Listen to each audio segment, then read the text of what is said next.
మరియ ఎంత దయాప్రాప్తురాలో మనం ఆమె కంటే దయాప్రాప్తులమా కాదా?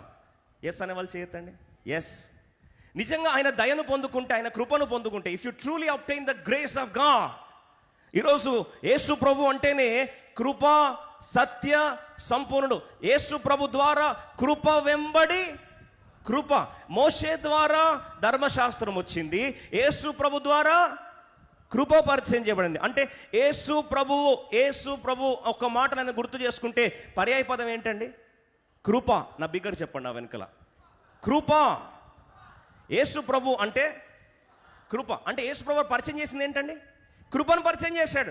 అందుకొరకే ధర్మశాస్త్రం మోసే ఇచ్చినప్పటికీ ఆ వైఫల్యాలన్నీ కూడా, ఏదైతే మానవుడు పొందాల్సిన ఆశీర్వాదాలన్నీ కూడా కబలించబడినప్పుడు, ఏది ధర్మశాస్త్రం చేయలేకపోయిందో దాన్ని సంపూర్తి చేయడానికి కృపా సత్య సంపూర్ణుడిగా